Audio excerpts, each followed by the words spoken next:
Trahan with Hunter Bowers. Our GeauxPreps and CrescentCitySports.com podcast originates here on this Thursday, the day before we hit the playing fields again for regional round action. Hunter, a pleasure. We had some blowouts last week, but we had some good games and we had a few upsets too. Yeah, no doubt. There was a couple of upsets I think me and you talked about and maybe called, and then there were some that were a bit surprising. But again, just going back to this new format, I think it's great. I think it does provide for those upsets and some of those teams that play tough regular season schedules and maybe not rewarded with a high seed, but definitely can compete with those higher seeds. So I think that's going to continue this week as well. I think you're going to see some upsets. Let's jump right into the regional round of the playoffs, starting non-select in Division One. Of course, Ruston, the number 1 seed, gets Westgate at home, and the number 2 Neville gets Central. And when you look at the select Division One right now, trying to find that upset, I got my ideas. I'm going to go to you first, though, and see if you think that there's one live underdog there. There's two that I'm looking at, Ken, on this, and I think the one that sticks out and one that's probably people have talked about is Neville and Central of Baton Rouge. Central's a really good team. They've improved from the last few years. Got a coach that knows how to win a game or two and has been in those big situations before with these kind of teams. Now, granted, I'm not taking anything away from Neville, number 2 seed for a reason. They've had a really great year. They're very tough. But to get an 18 seed Central, that's going to be a tough second round game, I believe. And then in the other one that I believe will be the game to watch will be number 13 Southside at number 4 Airline. Southside's a really good squad. They come from that 3-5A district that has Acadiana, Karen Crow, Sam Houston, and so they've been playing those kind of teams all year long. Airline's got a really, really good quarterback in Ben Taylor, great offensive weapons everywhere. So it's not going to be an easy task for Southside, but that's a game that Airline does not want to tread lightly coming right out of the gate after that first round bye. Don't disagree with you. I think Central has a shot. Neville is a great program and at home, which makes it tough, obviously. And certainly Southside, playing in that district in 3-5A, has prepared itself very well. Airline can really score, but they'll give up points. So I think that's going to be a really good game. And the other one I certainly would point to is I think Mandeville at home is at 21 has a real shot. Senemal's really good, and they've been consistent as can be. But Mandeville scored 50 last week on the road. Nate Shepard's a terrific player, and I think they've got a real shot there too.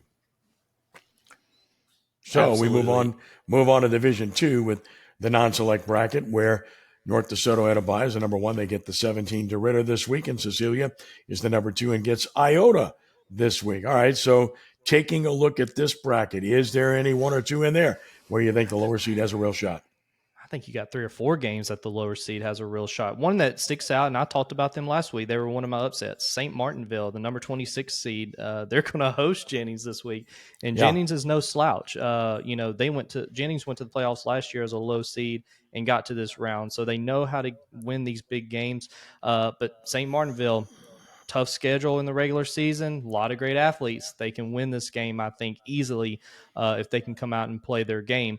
Another one, probably a tie between the two. So you've got Opelousas going to West Feliciana. That's a game that I think Opelousas has a good shot at winning. West Feliciana, number 5 seed. That whole quadrant we talked about, that's such a tough quadrant. And then maybe I think the closest game of the week is going to be this Plaquemine Iowa game. I think Iowa's got a shot at advancing, but it's not going to be easy with a good Plaquemine squad coming into town and trying to upset the 8 seed. Well, those are the 3 I was going to point out. So, and we do not discuss this prior to, I can assure you. No, but certainly an 8-9. A lot of people wouldn't consider that an upset if it happened. That's an even matchup. I think Opelousas can really score. West Feliciana is a traditionally good program. They were deep last year in the semis. They're good again this year, but Opelousas is really good. And you mentioned St. Martinville. Look, they're maybe the most underseeded team in the playoffs record, probably the reason why, but go talk to the St. Charles Catholic people. They'll tell you how good St. Martinville is. So that's a good football team and a good football program. So, look, we're in agreement on that. Non-select Division 3, of course, Gina, the number 1 seed. They get Caldwell Parish, familiar territorial opponent there. And, of course, Sterlington, the 2, gets Mansfield this week. Anybody in non-select Division 3 that you think has a real shot as a lower seed? Yeah, well, you can always point to the 8-9 matchups with Sumner and they meet not far apart from each other. I think they play each other during the regular season, I Mm-hmm. believe, as well. And Mm-hmm. um, you know, I know it's a long road trip, 335 miles to be exact, but South Plaquemine at Manny, that's not a game that Manny needs to take lightly. South Plaquemine's, again, another one of those teams improving over the past couple of years, got a really good defense, especially a good defensive line. But Manny's got a lot of weapons in themselves. So I mean, if they come out, kind of chipping around at first, South Plaquemine, has a chance at maybe taking advantage of that. I wouldn't say really this, they may upset them, but I think this Bogalusa Lorville game, that's kind of intriguing as well. I think that's going to be a interesting matchup, as well as Pine and Avols. Pine has to go to Avols. Pine, the number 7 seed, Avols upset Kinder last week. Vols has always had that running attack, so I think that's another a game that you probably want to pay a close attention to. Yep, Jules Sumner beat Amite 14-6 during the regular season. That's an 8-9 matchup, a district matchup. So great familiarity there. And other than that, it's hard to find one that really, looks that way in my mind. I think Laurelville has a chance. Bogalusa's got a great quarterback in Ashton Levi. They're at home. Absolutely, yep. Laurelville's a good football team, though, so I'd at least give them a chance in that particular matchup, looking at the non-select Division 3. Turning our attention to non-select Division 4, when you're talking about Logansport, the number 1 seed, you're talking about a really good football team. They get Franklin, the 16 at home, Kentwood, the 2 under the tank against Faraday this week. Any game or game stand out in your mind as a potential lower seed win here? I think Logansport's going to have to closely watch Franklin. I think Franklin's got the athletes that can come in and maybe provide the upset of the number 1 seed.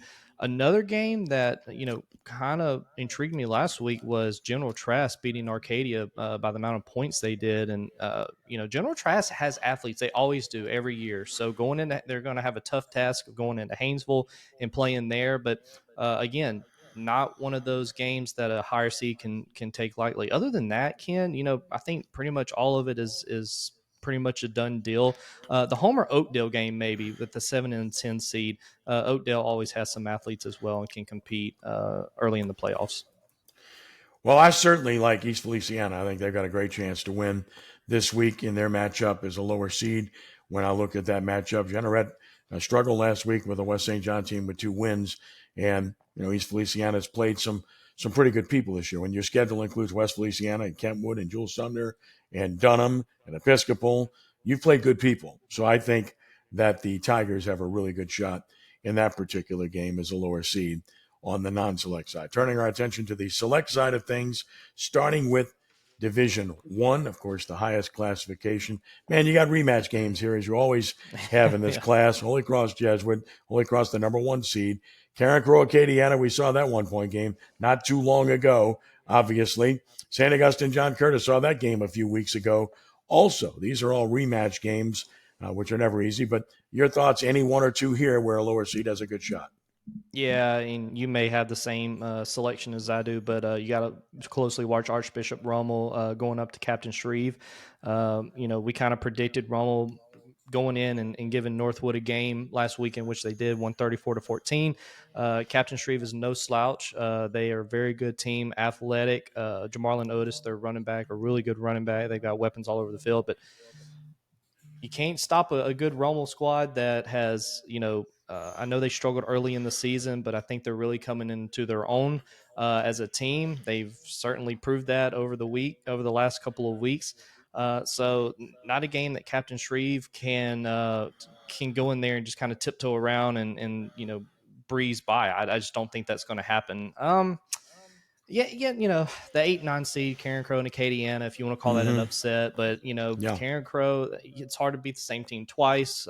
We all know that. Karen Crow certainly has the tools to pull the quote unquote upset. But definitely going to be a good game. And then I think that Alexandria and Brother Martin game is going to be fun to watch. A long road trip for Alexandria, though. Yeah, look, St. Paul's is a solid football team. They're good defensively. Their kicker's great. In a close game, they're going to win a close game because of Drew Talley. But Tioga's a good football team. They're 9-2 Yeah. on the year. and played some good people during the course of the year. So I'd give them a chance in Absolutely. that game as well. But other than that, I think I'm on the same page with you. I certainly believe Rommel has a chance, a legitimate chance at Captain Shreve. Shreve's bigger, and Shreve's got Yep. Otis, and of course, Beener, the quarterback, runs well too. I think in Rommel's case, the record's not an indication of it. A ton of injuries, and they played such a tough schedule. So I think that's Absolutely. why they have a chance. And as you mentioned, Acadiana, Karen Crow, look, flip a coin. I mean, we saw this already, so it wouldn't be an upset to me either No. way when you're looking No. at that game. Select Division Two. Of course, defending champion St. Thomas More is on top. Estruma is the opponent, the 17. 15 De La Salle is at E.D. White Catholic, the number 2 seed. All right, That's so we true. look at the Select Division Two. Anybody in particular stand out here as a lower seed? Well, the Shaw and Evangel game, I think that's a contest everybody's going to have their eye on this week. Evangel coming in as the 12th seed. They've got the Fulgham brothers, sons of Josh Booty, the great Evangel quarterback back in the 90s.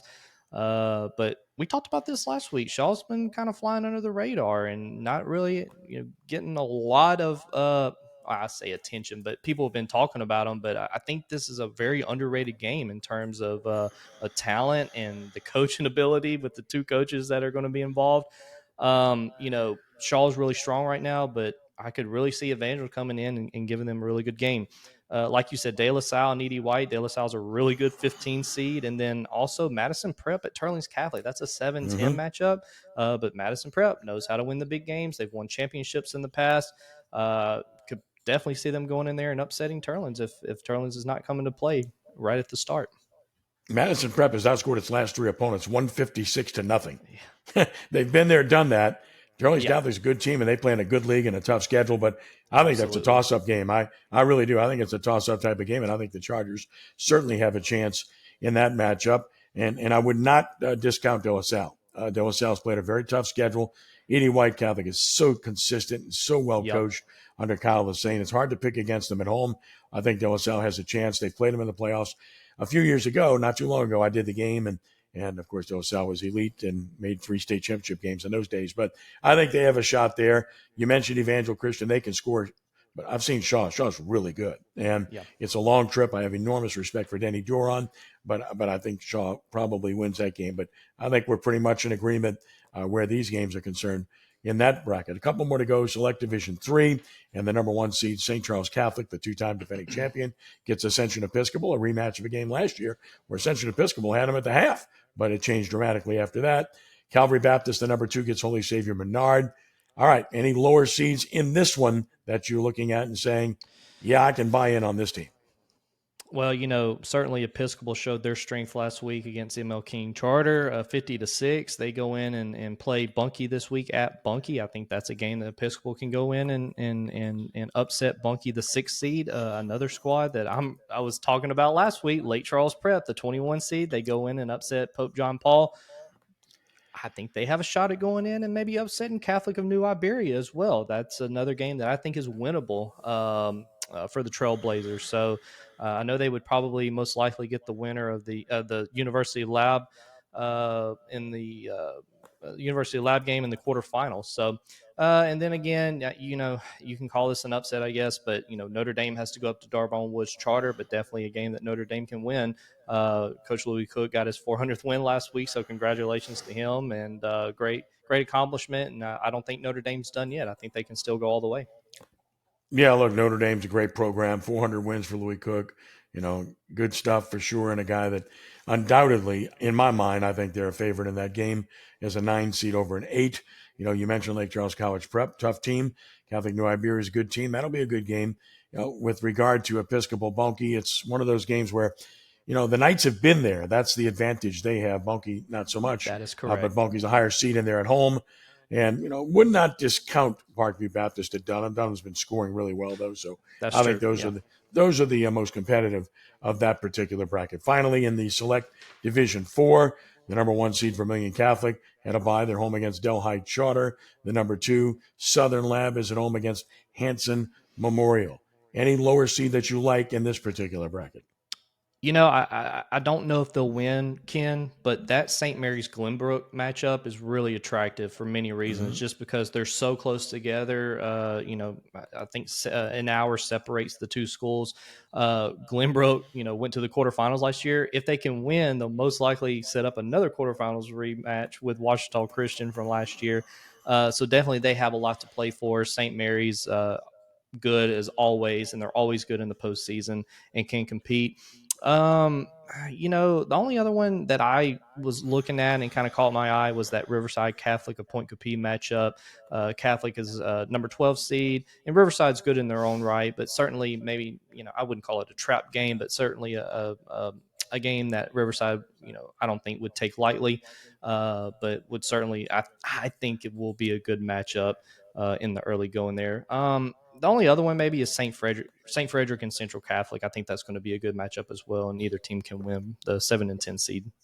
I agree. I think St. Fred has a chance, long trip, but I believe on the Bayou they have a shot. And then, of course, Glenbrook, I do agree, I think has a real shot at St. Mary's, a couple of North Louisiana schools, and they're both good. Of course, the 9-8 is going to be a toss-up game with Ascension Catholic and Opelousas Catholic. That's true. I do like Riverside. I think Riverside's really good, and they're at home, and that's a tough place to play, having been there. So I do like their chances, but as I've said before, I still think they've all got to beat Washita Christian in my mind in that particular bracket. You're right. You're right, Ken. Well, that's our analysis for this week. And of course, next week is quarterfinal week. So we start narrowing it down and start having some fun as we get to Thanksgiving and eat some turkey and start figuring out who the real contenders are to win it all. Always a pleasure, Hunter. It's been a blast, and look forward to your analysis on the original Friday night as well on 106.1 FM in New Orleans and on stations around the state. And always encourage people to go to GeauxPreps.com to check out everything, scores from sports every day, and to CrescentCitySports.com as well. And Crescent City Sports Friday night, we'll have the matchup between John F. Kennedy and Vanderbilt Catholic Live, 6:45 pregame, play-by-play at 7. Watch the live stream at Crescent City Sports. And as part of the original Friday night, we'll have Archbishop Rummel at Captain Shreve on radio on 106.1 FM. That's a mouthful, and I'm done, my friend. Great stuff as always, Ken. I love being able to discuss these games, and like you said, quarterfinal matchups next week. I think they're going to be some of the best we've seen yet. But let's get past this week first. Let's go and watch some football. Go support these kids, and we'll see you next week. And can't wait for it. 1 week at a time. Thank you, my friend. All right.